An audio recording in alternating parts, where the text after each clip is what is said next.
하나님의 말씀 출애굽기 3장 15절에서 22절 말씀입니다. 출애굽기 3장 15절에서 22절 말씀입니다.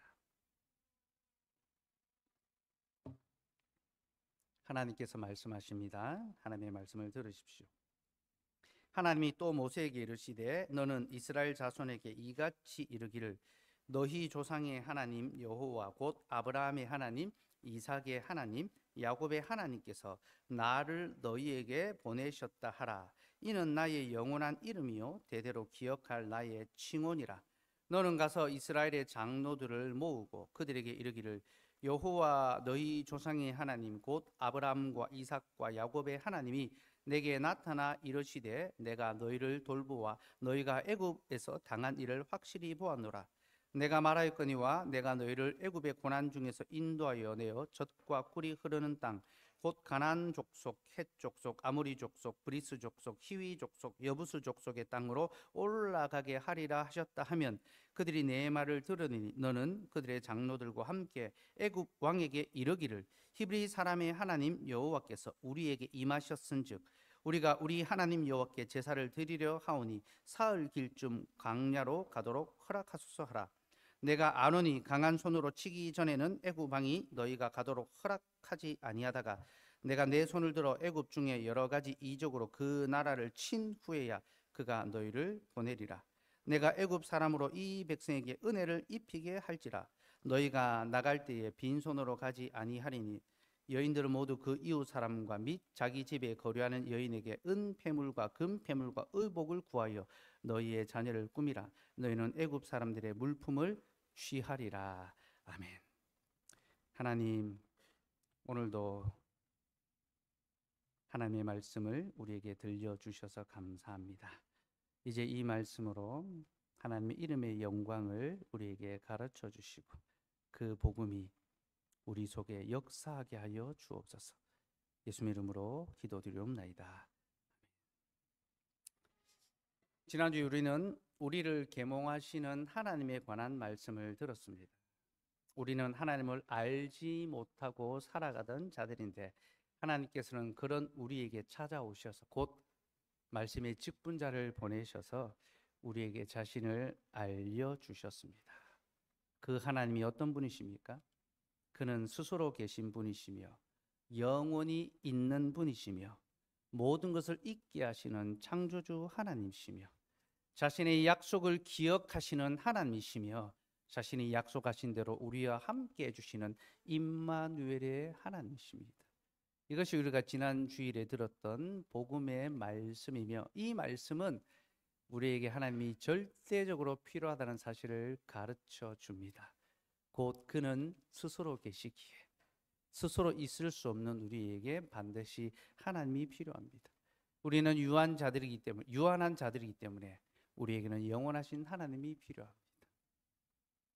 우리는 하나님의 약속을 떠나 사는 자들이기 때문에 우리에게는 하나님의 약속이 필요합니다. 우리는 피조물이기 때문에 우리에게는 창조주 하나님이 필요하고 우리는 두려움 가운데 살아가는 자들이기에 우리에게는 임마누엘의 하나님이 필요합니다. 그렇게 삼위 하나님의 이름은 우리에게 하나님이 절대적으로 필요하다는 사실을 가르쳐 줍니다. 근데 여러분, 이 필요는 우리에게만 적용되는 것이 아니라 모든 인생들에게 동일하게 적용되는 교훈입니다. 곧 이 땅을 살아가는 모든 사람들은 하나님을 힘입어 기동하며 살아가고 있기에 그들 모두에게는 하나님이 필요합니다. 하나님께서 하늘에서 비를 내려주시고 해와 달을 주시기 때문에 우리가 이 땅 모든 사람들이 살아갈 수 있는 거죠. 그래서 세상 모든 사람들에게는 하나님이 절대적으로 필요합니다. 그러나 여러분, 그들은 이 사실을 모르고 살아갑니다.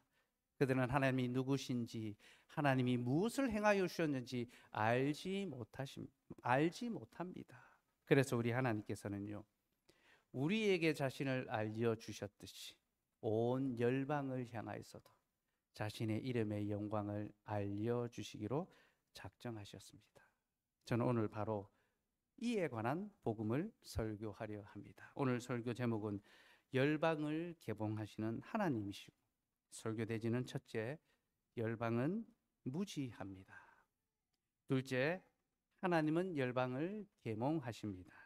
셋째, 열방은 하나님을 영접해야 합니다. 이 세 가지 내용을 살펴보려 합니다. 첫째, 열방은 무지합니다. 근데 첫 번째 대지를 다루기 전에 먼저 한 가지 살필 것이 있습니다. 본문 15절 말씀 한번 읽읍시다. 15절 시작. 하나님이 또 모세에게 이르시되 너는 이스라엘 자손에게 이같이 이르기를 너희 조상의 하나님 여호와 곧 아브라함의 하나님 이삭의 하나님 야곱의 하나님께서 나를 너희에게 보내셨다 하라. 이는 나의 영원한 이름이요 대대로 기억할 나의 칭호니라. 하나님께서 이스라엘 백성들에게 자신을 알려주시되 자신을 아브라함과 이삭과 야곱의 하나님으로 알려주셨습니다. 여러분, 이 이름의 뜻이 무엇입니까? 이것은 곧 하나님은 언약의 하나님이다, 약속의 하나님이다라는 것을 가르쳐 주는 것입니다.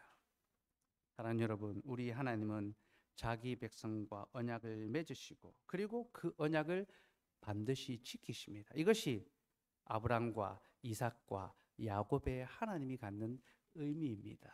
그리고 그렇기 때문에 우리는 하나님의 이름을 반드시 기억해야 합니다. 여러분, 약속은 기억되기 위해 주어진 거죠. 그죠?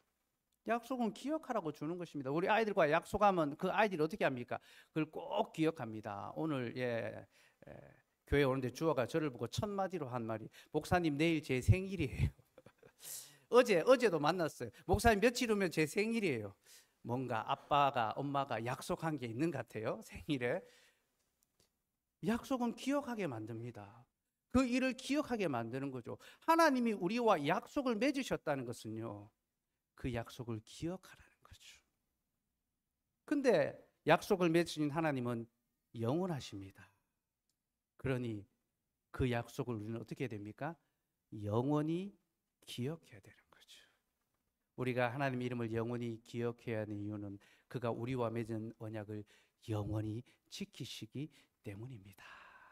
이게 바로 하나님이 자신의 영원한 이름을 대대로 기억하라라는 그런 말씀의 뜻입니다. 하나님은 자신의 이름을 알려주신 후에 이는 나의 영원한 이름이요 대대로 기억할 나의 칭호니라.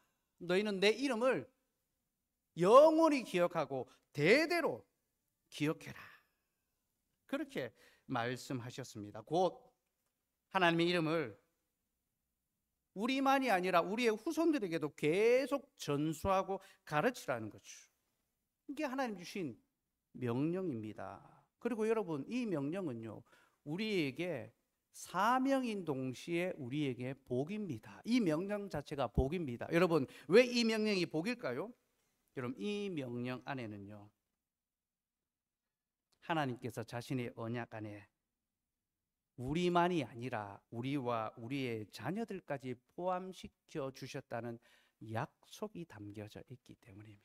여러분, 하나님 왜 자신의 이름을 대대로 기억하도록 너와 너희의 자손들에게 가르치라라고 말씀하셨을까요? 이는 우리만이 아니라 우리의 자녀들도 하나님의 언약 속에 포함되어 있기 때문입니다. 사랑하는 여러분, 우리 하나님은 우리의 이름만이 아니라 우리의 자녀들의 이름도 기억하십니다. 그들이 나기도 전에 이미 우리의 이름을, 우리 자녀들의 이름을 기억하시고 그들까지 자신의 영원한 언약 안에 포함시켜 주셨습니다. 이것이 바로 우리가 믿는 언약 신학의 핵심입니다. 우리가 유아 세례를 베푸는 이유가 무엇입니까? 하나님의 이 언약의 약속이 우리만이 아니라 우리의 자녀들에게 주어졌다는 것을 믿기 때문에 우리가 우리의 자녀들에게 세례를 베푸는 거죠. 그리고 세례를 베풀 때 그 하나님의 이름을 계속 가르치고 고백하게 할 것을 약속하는 것입니다. 여러분, 바로 이 구절의 의미가 그런 뜻입니다. 사랑하는 여러분, 하나님께서는 자신의 영원한 언약 안에 우리의 자녀들까지 포함시켜 주셨고 그 복된 약속을 계속해서 가르치라고 그렇게 말씀하셨습니다. 그러니 여러분, 이 하나님의 이름의 복된 교훈을 우리와 우리의 자녀들에게도 가르칩시다.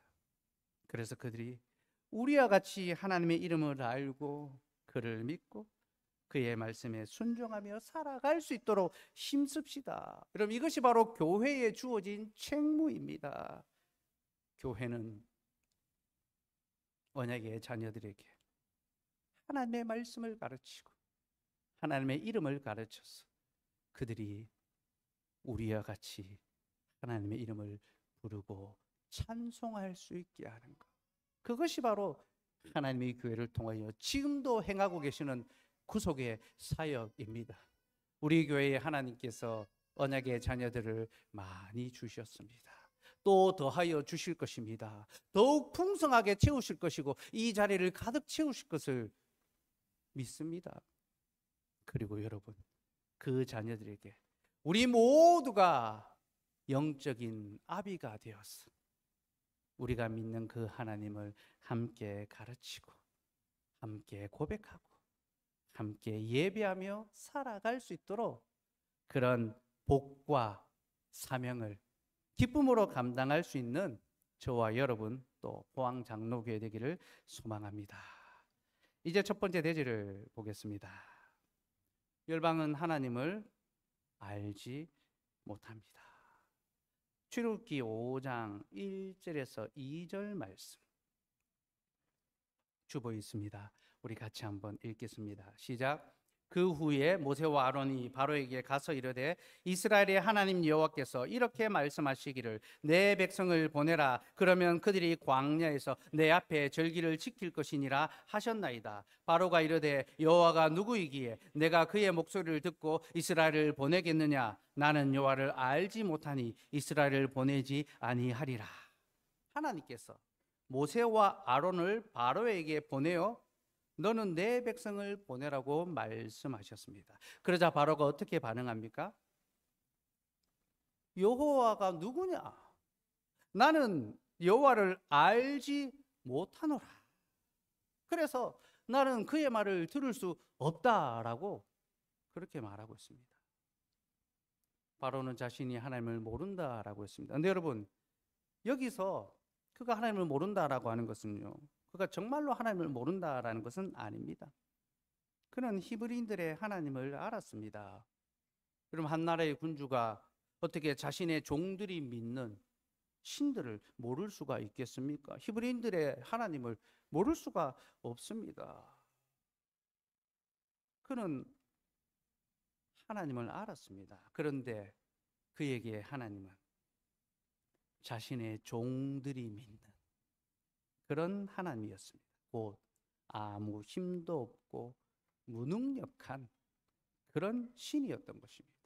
그럼 바로는 세계 최강대국의 권력자였습니다. 통치자였습니다. 그럼 고대 사회의 통치자들은 신들의 통치를 대리하는 그런 존재입니다. 곧 바로가 세계 최강대국이라는 것은 바로의 신이 신 중에 으뜸이라는 것입니다. 최고 신이라는 것입니다. 그런 자신이 믿는 신, 자신이 섬기는 신이 온 세상에 가장 뛰어난, 가장 탁월한 신으로 여겼습니다. 그리고 여호와는요, 하나님은요, 많은 신들 중에 하찮은 별 볼 일 없는 그저 노예들이 믿는 그런 신이었습니다. 보잘것없는 자들이 믿는 신이 무슨 능력이 있겠느냐. 여러분, 히브리서에 보면요, 하나님께서 나그네와 같은 자들의 하나님으로 불리기를 기뻐하셨다라는, 이런 자들의 하나님으로 불리기를 기뻐하셨다라는 내용이 나옵니다. 무슨 뜻입니까? 하나님께서 세상의 종과 같은 자들, 무기력한 자들, 연약한 자들, 보잘것없는 자들, 곧 우리와 같은 자들의 하나님으로 불려지기를 기뻐하셨다. 우리와 같은 연약한 자들이 하나님으로 불려지기를, 세상에서 조롱과 모욕을 당하는 것을 하나님이 스스로 기뻐하시고 택하셨다는 것입니다. 바로가 지금 그 일을 행하고 있는 것입니다. 여호와가 누구냐? 너희가 믿는 신이 누구냐? 한낱 종에 불과한 그 신들을 내가 들을 이유가 뭐가 있느냐?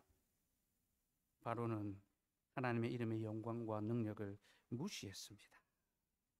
종들이 믿는 신을 내가 무슨 까닭으로 그의 말을 들어야 하느냐. 그렇게 실문학 그렇게 조롱했던 것이죠. 그렇게 바로는 하나님은 알았지만 그의 이름의 능력은 알지 못했습니다. 그리고 그는 바로 이것 때문에 그 대가를 치르게 됩니다. 곧 자신의 말에 대한 대가를 치르게 되는 것입니다. 그가 뭐라고 말했습니까? 하나님이 누구냐? 나는 하나님 모른다.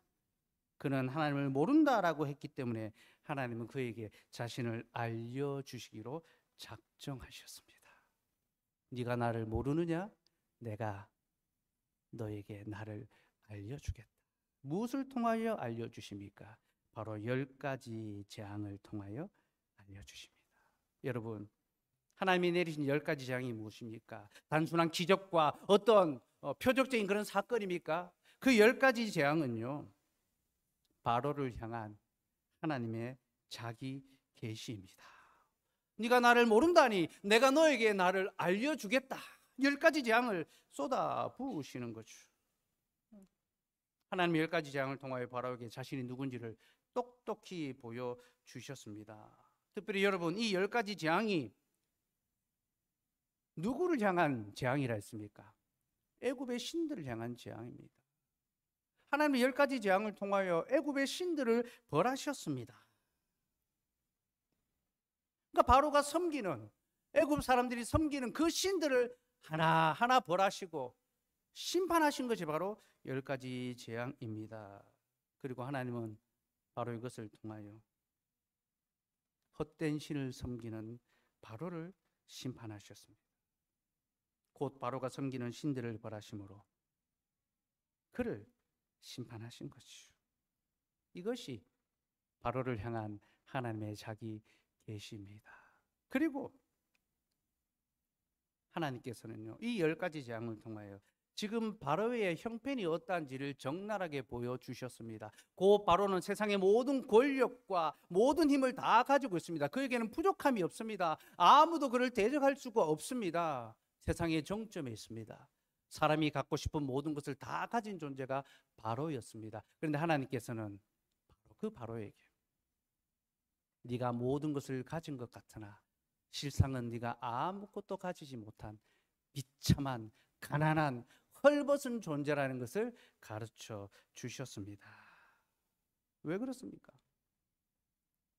바로는 자신의 모든 힘과 권세와 부요와 명예가 자신이 믿는 신으로부터 주어진다고 생각했습니다. 그래서 그 신들을 믿고 따르고 섬겼죠. 근데 하나님께서 그 신들을 심판하실 때, 애굽에 재앙을 내리실 때 그 신들이 바로를 그 재앙에서 구원해 주었습니까? 그를 도와주었습니까? 그가 갖고 있는 힘과 권세와 그 부유함과 그 지혜가 하나님의 심판을 막을 수 있었습니까? 자신이 의지하는 그 모든 신들이 하나님의 재앙을 조금이라도 덜 수 있었습니까? 아닙니다. 도리어 그가 믿는 신들 때문에, 그가 가진 그 권세 때문에 그는 더욱 완고하고 강팍하였고, 이로 말미암아 그는 하나님의 징계를 더욱 크게 받았고 더욱 비참한 지경에 떨어지게 되었습니다. 그래서 자신의 아들까지 잃어버림을 당하며 자신의 모든 군대를 몰살당하게 되는 비참한 지경까지 떨어지게 되었던 것이죠. 하나님께서는 10가지 재앙을 통하여 바로가 모든 것을 가진 것처럼 보이나 그가 실상은 아무것도 가지지 못한 비참한 존재라는 사실을 적나라하게 나타내 보여주셨습니다. 사랑하는 여러분, 하나님을 알지 못하며 살아가는 자들은 다 이와 같이 허망한 것들을 섬기며 살아가는 자들입니다. 내가 돈을 좀 가졌고, 내가 남들보다 조금 더 성공하는 자리에 올랐고, 남들보다 더 좋은 직장에 들어갔고, 더 좋은 집에서 살고, 더 좋은 차에서 더 좋은 차를 타고, 이런 것들이 마치 우리가 가난하지 않은 것처럼, 마치 우리가 더 가신 것처럼 착각하게 만들고, 사람들이 그것을 향하여 다른 박질합니다. 돈을 섬기고 자리를 섬기고 쾌락을 섬기고 자신을 만족시켜줄, 자신을 배부르게 해줄, 자신을 즐겁게 해줄 것을 쫓아 살아갑니다. 그리고 그것을 손에 넣었을 때에 자기 영혼으로 만족하고 기뻐하고 즐거워합니다. 그러나 여러분, 하나님을 알지 못한 자들은 다 허망한 것, 곧 사라져 없어질 것들을 섬기는 자들이며 그는 자기들이 섬기는 그 대상과 함께 망할 것입니다. 자신이 섬기는 그 대상이 사라지는 것처럼 그들도 반드시 사라지게 될 것입니다. 여러분, 하나님께서는 장차 이 땅에 10가지 재앙과는 비교할 수 없는 최후의 심판을 베푸실 것입니다. 예수 그리스도를 알지 못하는 자들에게 영원한 심판의 진노를 내리실 것이고 그 심판의 칼은 10가지 재앙과는 비교조차 할 수 없는 두렵고 무섭고 끔찍한 심판이 될 것입니다. 그때 사람들이 믿고 의지하는 헛된 신들이 그 심판을 막아줄 수 있을까요? 10가지 재앙도 막지 못한 그 신들이 어찌 하나님의 최후의 심판을 막을 수가 있겠습니까? 그러니 여러분, 우리는 무엇이 우리의 구원의 길인 줄 알고 누가 우리의 보호자인 줄 알고 그 하나님을 알고 그 하나님께로 나아와야 됩니다. 하나님의 이 사실을 가르쳐 주시기 위하여 열방 가운데도 자신의 이름을 알려주십니다. 둘째, 하나님은 열방을 계몽하십니다. 본문 17절 18절 말씀, 주르기 3장 17절 18절 말씀 같이 읽읍시다. 시작. 내가 말하였거니와 내가 너희를 애굽의 고난 중에서 인도하여 내어 젖과 꿀이 흐르는 땅 곧 가나안 족속, 헷 족속, 아모리 족속, 브리스 족속, 히위 족속, 여부스 족속의 땅으로 올라가게 하리라 하셨다면 그들이 내 말을 들으니 너는 그들의 장로들과 함께 애굽 왕에게 이르기를 히브리 사람의 하나님 여호와께서 우리에게 임하셨은즉 우리가 우리 하나님 여호와께 제사를 드리려 하오니 사흘 길쯤 광야로 가도록 허락하소서 하라. 방금 읽은 구절에는 두 가지 교훈이 담겨져 있습니다. 첫째는 하나님은 자신의 약속을 지키신다는 것입니다. 젖과 꿀이 흐르는 땅, 가나안 족속, 헷 족속, 아모리 족속, 브리스 족속, 히위 족속, 여부스 족속의 땅으로 올라가게 하리라. 아브라함과 이삭과 야곱에게 주신 그 언약을 성취하시겠다라는 거죠. 하나님은 자신의 약속을 지키신다는 것을 보여주셨습니다. 그리고 둘째는 하나님의 백성은 하나님을 예배해야 한다는 사실을 가르쳐 줍니다. 우리가 우리 하나님 여호와께 제사를 드리려 하오니 사흘 기쯤 광야로 가도록 허락하소서. 우리는 하나님을 예배해야 됩니다. 곧 하나님은 우리와 언약을 맺으시고 그 언약을 지키시기 때문에 우리는 그 하나님을 예배해야 합니다. 그렇게 말하고 있는 것입니다. 누구를 향하여? 애굽의 바로 왕을 향하여, 곧 세상을 향하여. 여러분, 우리는 세상을 향하여 이렇게 고백해야 됩니다. 하나님은 우리와 언약을 맺으신 하나님이시고 그 언약을 지키시기에 우리는 하나님을 예배해야 합니다. 이게 우리가 예배되는 이유입니다. 여러분, 자신의 말을 지키는 자는 칭찬과 영광과 존경을 받아야 합니다. 우리 하나님께서 자신의 말씀을 지키셨습니다. 그 약속을 지키기 위하여 자기의 생명을 내어놓으셨습니다. 자신의 전부인 아들을 우리에게 주셨고 자기의 생명을 아낌없이 주셨고 성령 하나님께서 하나님의 모든 좋은 것을 우리에게 더하여 주셨습니다. 우리 하나님은 자신의 가진 전부를 팔아 우리와 맺은 약속을 지키셨습니다. 거셨습니다. 그러니 여러분, 우리는 그 하나님을 예배하는 것이 마땅하며 우리는 그 하나님을 예배하는 것을 세상에 알리는 것이 마땅합니다. 여러분, 세상을 향하여 여러분 직장에 상관이나 학교를 향하여 우리는 예배해야 되는 자라는 것을 알리시기 바랍니다. 그들이 왜 예배해야 되냐고 묻는다면 그가 우리를 지으셨고 그가 우리를 구원하셨고 그가 지금도 우리를 지키시기 때문에 우리는 그분을 향한 예배를 지켜야 한다. 여러분, 그렇게 고백하셔야 됩니다. 이것이 세상을 향한, 열방을 향한 하나님의 구원의 복음이고, 하나님은 우리를 통하여 그 구원의 복음을 전파하심을 통하여 세상도 하나님의 백성으로 돌아오게 하시는 그 은혜를 베풀어 주십니다. 곧 하나님께서 이스라엘 백성을 자기의 백성으로 택하신 것은요, 그들을 통하여 온 열방이 하나님의 그 이름의 그 약속과 우리가 하나님을 예배하며 살아가야 된다는 그 우리의 본분을 가르쳐 주시기 위하여 이스라엘을 택하신 것입니다. 그래서 여러분, 하나님은 이스라엘 백성들을 택할 때 이스라엘 백성만 택한 것이 아닙니다. 이스라엘 백성을 먼저 택하여 주셨고 이를 통하여 온 열방도 택하여 주기를 원하십니다. 창세기 22장 3절 말씀 같이 읽읍시다. 시작.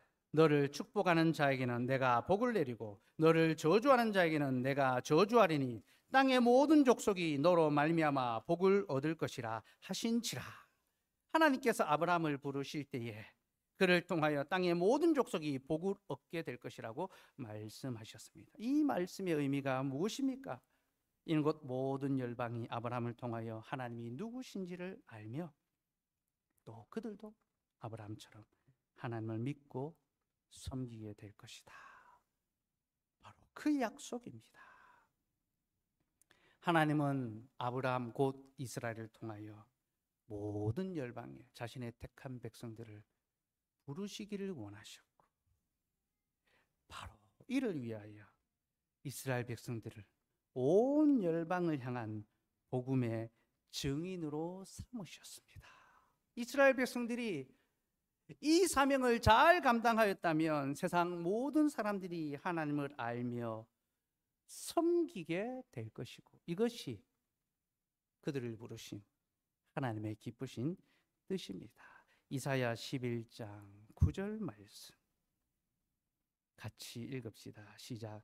내 거룩한 산 모든 곳에서 해됨도 없고 상함도 없을 것이니 이는 물이 바다를 덮은 같이 여호와를 아는 지식이 세상에 충만할 것임이라.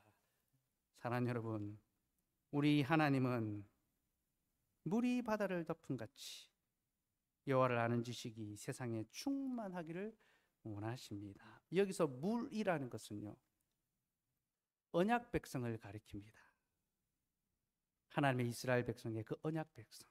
바다는요, 이방 백성을 가리킵니다. 성경에서 바다는 언제나 이방 족속을 가리킵니다. 그런데 바다가 물을 덮지 않습니다. 물이 바다를 덮습니다. 곧 이스라엘의 그 믿음의 고백이 온 땅에 전파됨으로 이방도 온 열방이 하나님을 알며 그의 이름을 부르게 되는 놀라운 구원의 역사가 있게 된다라는 거죠. 우리 하나님은 바로 이것을 위하여 이스라엘 백성들을 먼저 택하셨고 그들을 열방의 복음의 증인으로 세우셨습니다. 이것이 우리에게 주어진 사명이며 하나님께서는 이 일을 기쁨으로 행하십니다. 왜 하나님이 이 일을 기쁘게 행하시는지 압니까? 곧 이것이 우리를 향한 하나님의 큰 기쁨의 화평의 소식이기 때문입니다. 이게 무슨 말이냐면요, 여러분, 온 세상 사람들이 하나님을 알게 될 때 그들이 비로소 자신의 비참에서 벗어나 온전하고 안전하고 평화로운 삶을 살아갈 수 있게 되기 때문입니다. 제가 지난주에 말씀드렸습니다. 하나님을 아는 지식은 우리를 아는 지식과 직결된다라고 기억하시죠? 그죠? 여러분, 하나님을 아는 지식은 그저 하나님만 아는 것이 아닙니다. 하나님을 안다는 것은 우리가 누군지도 알게 되는 것입니다. 곧 우리가 하나님이 지으신 대로 사람답게 온전하게 살아갈 수 있도록 해주는 것이 하나님을 아는 지식입니다. 그런데 하나님을 알지 못하면 어떻게 됩니까? 사람이 누군지도 모릅니다. 어떤 존재인지 모릅니다. 그래서 사람이 짐승처럼 살아가는 것입니다. 금수처럼 살아가는 것입니다. 그 짐승처럼 살아가는 것이 무엇입니까?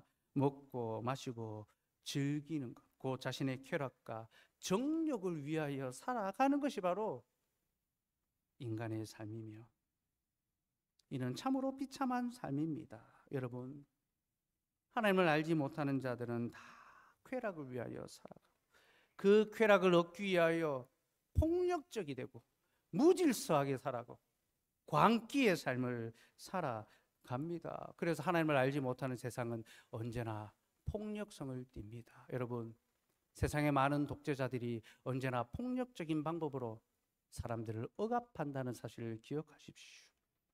더 강한 자들이 약한 자들을 억누르고 가진 자들이 갖지 못한 자들을 부끄럽게 한다는 사실을, 괴롭게 한다는 사실을 기억하십시오.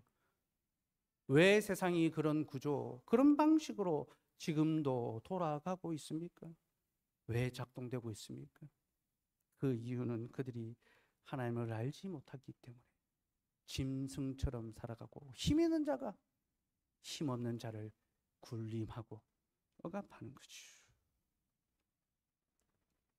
그럼 이것이 이 세상의 작동 원리며, 우리는 이 모든 것이 하나님을 알지 못하는 무지에서 기인한다는 것을 분명히 알아야 합니다. 그래서 여러분, 인간의 모든 비참은요, 하나님을 알지 못하는 바로 거기로부터 시작됩니다. 그리고 우리의 삶이 회복되는 것 역시 어디로부터 시작합니까? 하나님을 아는 지식으로부터 시작됩니다. 그래서 하나님, 이 백성이 나를 아는 지식이 없어서 망하는도다, 또 여호와를 아는 지식이 있는 자는 기뻐하고 즐거워하고 복이다라고 말씀한 이유가 바로 그것 때문입니다. 우리가 하나님을 알게 될 때 우리는 하나님을 섬기고 하나님의 질서 안에서 서로 조화롭게 화평을 이루며 살아가게 됩니다. 곧 하나님께서 각 나라와 민족의 거주의 경계를 정하시고 서로 건너가서 해하지 못하도록 보존하고 지키셔서, 국가와 나라가 있는 이유는요, 그 국가의 틀 안에서 자국민들을 안전하게 보호하고 지키기 위해서입니다.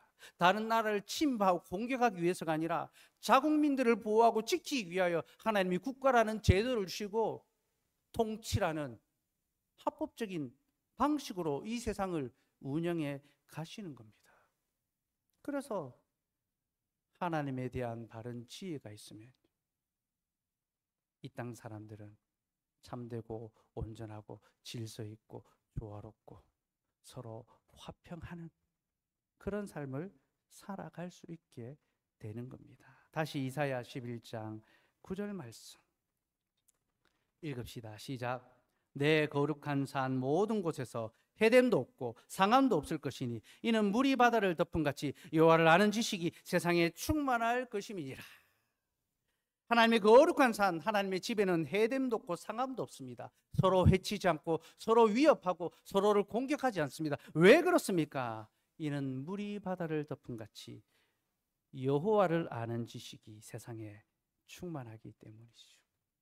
각 사람의 마음속에 여호와를 아는 지식이 충만하기 때문에 그들이 서로를 알고 왜 우리가 함께 살아가는지, 어떻게 살아가야 하는지를 깨닫고 서로 해야하지 아니하고 서로 상하게 하지 아니하고 서로 도우고 서로 돌보고 서로 화평을 이루어가는 것이죠. 여러분, 이것이 바로 여호와를 아는 지혜의 기쁨입니다. 그래서 여러분, 여호와를 안다는 것은요, 단순히 하나님을 알고 예배한다는 그 개념에서 끝나는 것이 아니라 우리의 모든 어그러지고 깨어진 삶의 질서와 관계와 사회적인 그 모든 것들을 하나하나 회복해가는 은혜의 역사입니다. 그래서 정말로 세상을 바꾸어낸 것, Why not change the world는요, 하나님을 아는 지식이 충만할 때에 이루어질 것입니다. 교회가 하나님의 그 지혜의 말씀을 바르게 선포할 때 그 복음을 듣는 자들이 하나님을 알며 자신의 삶의 바른 목적을 깨닫고 순종하며 살아가게 될 것이고, 그런 자들을 통하여 더 많은 사람들이 주의 교회로 모여서 주의 복음을 듣고 서로 전쟁하지 아니하고 서로 평화하며 또한 이 땅을 평화의 나라로 만들어가는 일에 힘쓰게 될 것입니다. 이것이 바로 성경이 보여주는 복음의 영광이고 교회의 영광입니다. 이사야 2장 3절에서 4절 말씀도 한번 봅시다.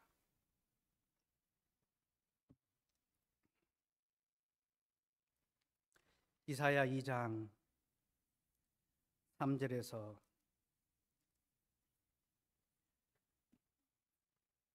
3절에서 4절 말씀 읽읍시다. 시작. 많은 백성이 가며 이르기를 오라 우리가 여호와의 산에 오르며 야곱의 하나님의 전에 이르자. 그가 그의 길을 우리에게 가르치실 것이라. 우리가 그 길로 행하리라 하리니 이는 율법이 시온에서부터 나올 것이요 여호와의 말씀이 예루살렘부터 나올 것임이니라. 그가 열방 사이에 판단하시며 많은 백성을 판결하시니 무리가 그들의 칼을 쳐서 보습을 만들고 그들의 창을 쳐서 낫을 만들 것이며 이 나라와 저 나라가 다시는 칼을 들고 서로 치지 아니하며 다시는 전쟁을 연습하지 아니하리라. 많은 사람들이 여호와의 산으로 갑니다. 왜 갑니까? 거기 하나님의 율법의 복음이 선포되기 때문에. 곧 많은 사람들이 교회로 몰려들며 거기서 선포되는 하나님의 복음의 말씀을 듣습니다. 그러자 어떤 일이 벌어집니까? 그들이 칼을 쳐서 보수를 만들고 창을 쳐서 낫을 만듭니다. 칼과 창은 전쟁의 무기죠. 보습과 낫은 농사의 도구입니다. 전쟁을 거치고 농사하는 것. 농사는 평화의 시대가 도래해야 지을 수 있습니다. 각 사람의 삶에 평화의 시대가 도래하는 거죠. 그렇게 각 사람이 평화롭게 농사하고 자신의 수고와 삶을 이루고 그리고 농사한 것을 서로 나누는 겁니다. 서로 주어서 먹게 하는 겁니다. 여러분, 농사를 하면요 필요한 대로 주어서 먹게 합니다. 우리 지금 교회 텃밭에, 자그마한 텃밭에 방울토마토도 자라고 고추도 자라고 참외도 자라고 있습니다. 따먹을 날이 올 것입니다. 속히 올 것입니다. 심은 자만 먹지 않을 것입니다. 심지 않은 자도 먹을 것입니다. 그게 농사입니다. 우리 하나님은 하나님의 말씀을 통하여 가난하고 약한 자들을 돌아보게 하시고 강한 자가 약한 자가 서로 조화를 이루며 화평하게 하십니다. 이것이 바로 여호와를 아는 지혜의 영광이며 하나님은 온 세상이 그러한 질서 가운데 살아갈 수 있도록 복음으로 이 세상을 계몽하십니다.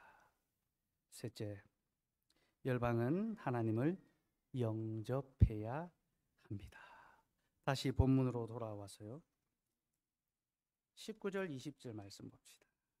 출애굽기 3장 19절 20절 말씀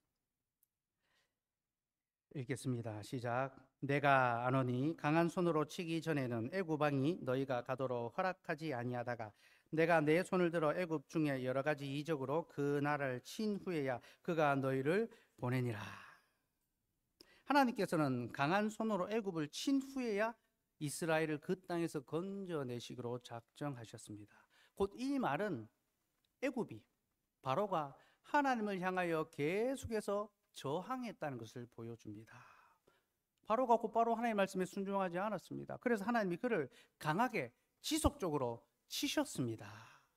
그 후에 이스라엘 백성들을 거기서 건져 주셨습니다. 여러분, 우리 하나님은 전능하신 하나님이십니다. 그러니 우리 하나님은 얼마든지 매우 손쉽게 자기 백성을 애굽에서 건져내실 수 있습니다. 곧 하나님이 바로에게 너는 내 백성을 보내라 할 때 바로가 그 신적 두려움에 사로잡혀서 곧바로 알겠습니다 하고 순종할 수도 있습니다. 우리 하나님은 그렇게 얼마든지 하실 수 있죠. 그러나 하나님은 바로의 마음을 그렇게 하지 않고 강팍하게 하심으로 하나님을 향하여 도전하며 저항하게 하셨습니다.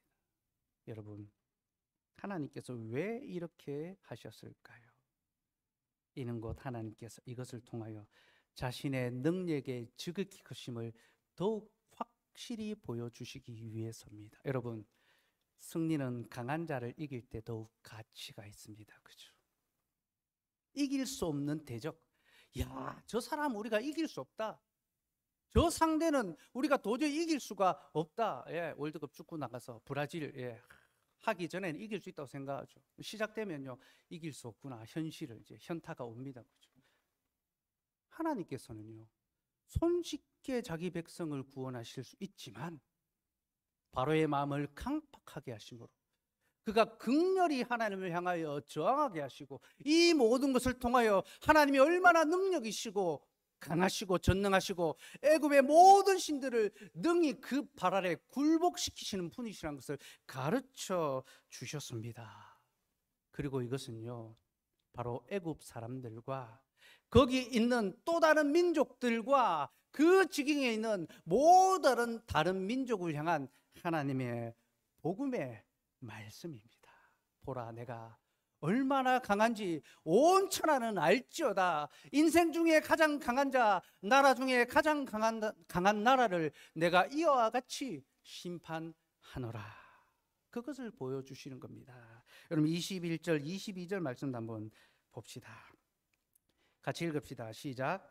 내가 애굽 사람으로 이 백성에게 은혜를 입게 할지라. 너희가 나갈 때에 빈손으로 가지 아니하리니 여인들은 모두 그 이웃 사람과 및 자기 집에 거류하는 여인에게 은폐물과 금폐물과 의복을 구하여 너희의 자녀를 꾸미라. 너희는 애굽 사람들의 물품을 취하리라. 하나님, 이스라엘 백성들이 나갈 때 빈손으로 나가지 않고 애굽 사람들의 은금폐물을 다 취하여 나갈 것이다 라고 했습니다. 여러분, 이것은요, 전쟁적 개념입니다. 그들의 은금폐물을 취한다라는 것은요, 전리품을 취하게 될 것이다. 곧 내가 애굽을 이겼으므로 너희는 전리품을 취하라. 여러분, 전쟁에 참여한 군인은요, 승리한 후에 그 전리품을 취할 권리가 있습니다. 하나님은 이스라엘 백성들에게 승리를 주시고 그들에게 전리품을 취하게 하셨습니다. 이는 곧 열방을 향한 교훈이죠. 보라, 내가 내 백성에게 승리를 줄 것이고 그들에게 무한한 복을 더하여 줄 것이다. 하나님은 출애굽의 그 떠들썩한 사건, 이스라엘 백성들이 정말로 떠들썩하게 나옵니다.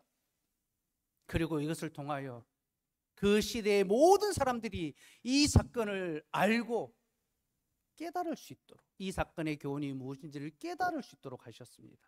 그리고 그 복음을 믿고 받아들인 자들이 이스라엘 백성들이 출애굽할 때 함께 출애굽합니다. 그래서 여러분, 성경은요, 이스라엘 백성들이 출애굽할 때 그들만 출애굽하지 않고 허다한 잡족, 무수한 잡족도 함께 나왔다라고 합니다. 이 허다한 잡족이 누굽니까? 애굽 땅에서 애굽 신을 섬기며 살아가던 자들인데 그들이 하나님의 복음의 능력과 그 말씀의 선포를 듣고 보았습니다. 그리고 그 복음을 영접하였고 이제 하나님의 백성이 되기로 작정한 거죠. 우리 하나님은 자신의 놀라운 구원의 사역, 곧 누구 한 사람을 구원받게 하심을 통하여 또 다른 누군가에게 복음의 선포의 기회가 되게 하십니다. 그래서 여러분, 내가 그리스도의 그 말씀의 은혜를 깨닫고 그 사랑에 감격하여 그리스도를 믿게 되었다는 것은요, 나로 말미암아 또 다른 누군가에게, 이 복음이 필요한 자에게 이것이 또 다른 복음의 선포가 되어야 한다는 것, 바로 그것을 우리에게 가르쳐 줍니다. 하나님은 이스라엘 백성들을 그렇게 사용하셨고요, 그들을 통하여 선포된 복음은 시간이 흐르고 먼 거리를 떠나도 사라지지 않고 생생하게 남아 있어서 또 다른 복음의 열매를 맺습니다. 그래서 이스라엘 백성들이 40년 뒤에 가나안 땅에 들어갈 때에 그 출애굽의 역사의 복음을 들은 자들 중에 하나님의 복음을 영접하는 자가 나옵니다. 그가 누굽니까? 바로 기생 라합이었죠. 이 기생 라합이 이스라엘의 정탐꾼들을 숨겨주면서 그들에게 이렇게 고백합니다. 여호수아 2장 8절에서 13절 말씀. 여호수아 2장 8절에서 13절 말씀. 8절에서 13절 함께 읽겠습니다. 시작. 또 그들이 눕기 전에 라합이 지붕에 올라가서 그들에게 말하되 여호와께서 이 땅을 너희에게 주신 줄을 내가 아노라. 우리가 너희를 심히 두려워하고 이 땅 주민들이 다 너희 앞에 간담이 녹나니 이는 너희가 애굽에서 나올 때에 여호와께서 너희 앞에서 홍해의 물을 마르게 하신 일과 너희가 요단 저쪽에 있는 아모리 사람의 두 왕 시온과 옥에게 행한 일 곧 그들을 전멸시킨 일을 우리가 들었음이니라. 우리가 듣자 곧 마음이 녹았고 너희로 말미암아 사람이 정신을 잃었나니 너희의 하나님 여호와는 위로는 하늘에서도 아래로는 땅에서도 하나님이시니라.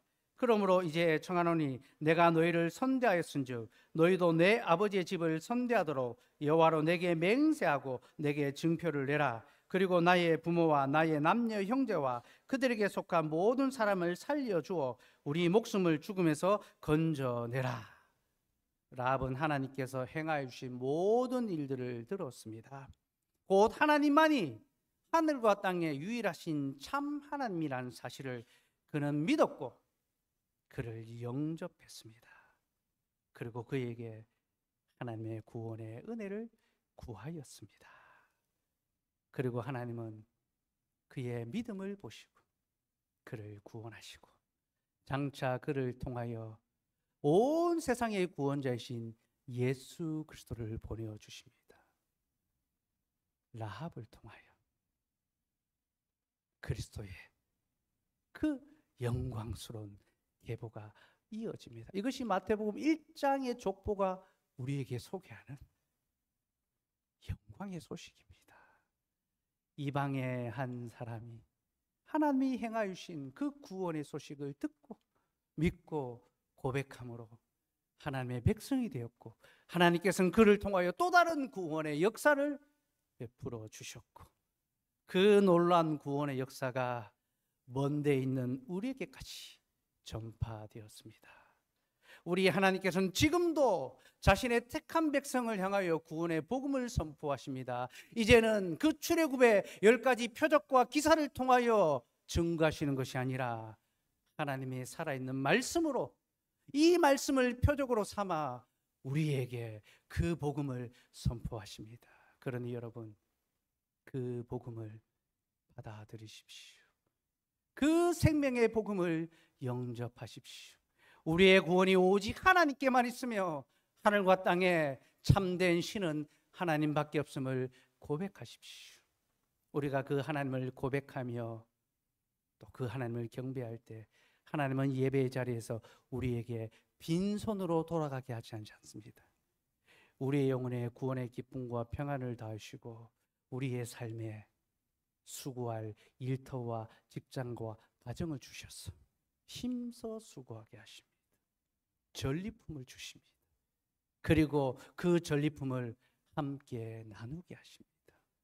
우리의 가족과 우리의 이웃과 우리의 직장 동료들에게 영원하신 하나님의 그 구원의 복음과 그 평화의 말씀과 그 사랑과 그 은혜를 서로 나누고 돌보고 가난한 자들을 돌아보고 약한 자들을 위로하고 상한 자들을 고치고 바로 그 복음의 사역을 통하여 하나님은 지금도 우리 바깥에 있지만 하나님이 택하신 자들 그들을 우리 안으로 불러주기를 원하고 계십니다. 그러니 여러분 이번 한 주간도 이 복음의 말씀을 기억하시고 하나님이 보내시는 그 삶의 자리로 힘써 나아가셔서 거기서 하나님이 행하여 주신 그 구원의 약속을 증거하십시오. 그리고 우리는 그 하나님을 예배하며 살아가노라 선포하십시오. 그리고 여러분의 말과 행실을 통하여 하나님의 영광과 사랑을 베풀어 주십시오. 그리하면 우리 하나님은 여러분들을 통하여 영광과 존귀와 찬송을 받으실 것입니다. 우리 함께 찬양하시겠습니다.